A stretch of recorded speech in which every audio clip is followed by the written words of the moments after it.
Je m'appelle Malik, et voici mon histoire.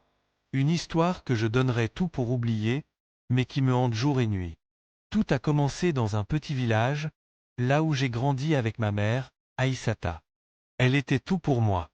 Mon père nous avait abandonnés quand j'étais encore enfant, et elle s'est battue seule pour m'élever. Nous étions pauvres, mais nous ne manquions jamais d'un repas chaud, car ma mère travaillait sans relâche. Son amour était mon refuge, sa voix ma mélodie, et son sourire mon soleil. Mais à mesure que je grandissais, la pauvreté me pesait de plus en plus. J'enviais mes camarades qui portaient de beaux habits, qui mangeaient à leur faim sans compter, qui avaient tout ce que je n'avais pas. Ibrahim, mon ami d'enfance. Un jour, alors qu'il était aussi misérable que moi, il est revenu transformé. Vêtements luxueux, voitures rutilantes, argent à ne plus savoir quoi en faire. J'étais fasciné. Comment avait-il fait? Je n'ai pas tardé à lui poser la question. D'abord réticent, il a fini par me révéler son secret. Il m'a conduit chez un homme mystérieux, un marabout dont le pouvoir, disait-il, était sans égal.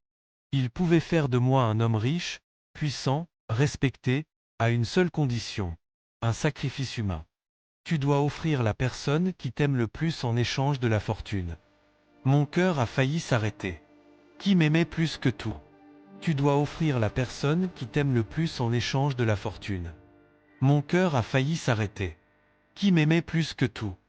Je connaissais la réponse avant même que la question ne finisse de traverser mon esprit.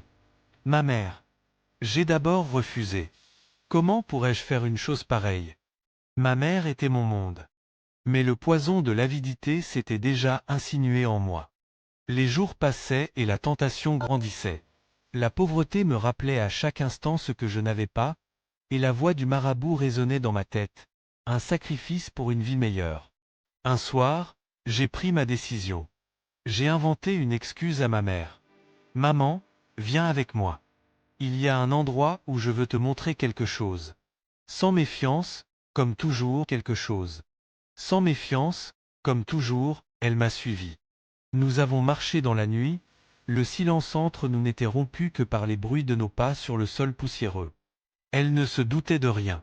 Comment aurait-elle pu imaginer que son fils, son seul fils, celui pour qui elle avait tout sacrifié, allait la trahir? Nous sommes arrivés chez le marabout. Il nous attendait, un sourire glacial aux lèvres. Alors, tu es prêt? J'ai regardé ma mère une dernière fois. Ses yeux brillaient d'amour, elle me faisait confiance aveuglément. J'ai senti une boule d'acier dans ma gorge, mes jambes tremblaient, mais il était trop tard pour reculer.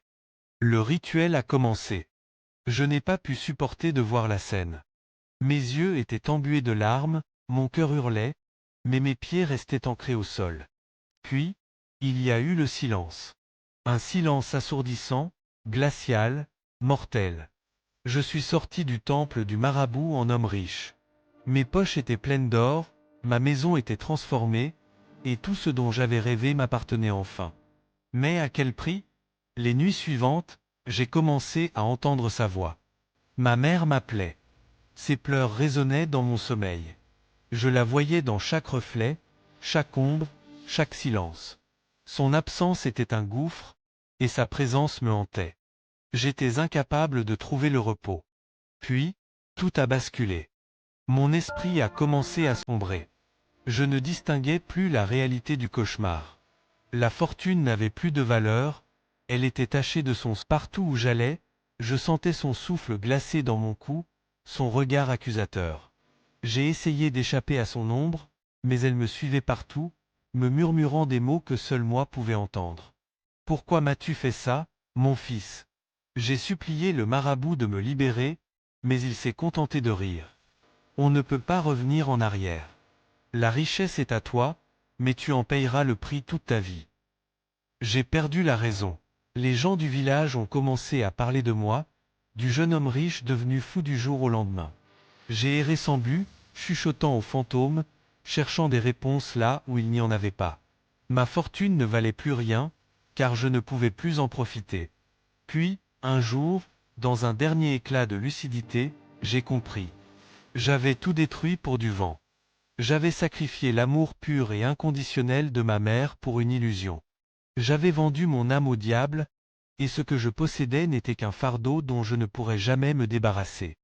Aujourd'hui, je vis dans l'ombre, un fou parmi les vivants, un mort parmi les morts. J'entends encore sa voix. Elle ne me quittera jamais. Et à vous qui m'écoutez, souvenez-vous, aucune richesse ne vaut l'amour d'une mère. Aucune fortune ne vaut le prix du sang innocent. Ne faites jamais mon erreur. Car une fois le pacte scellé, il n'y a pas de retour possible.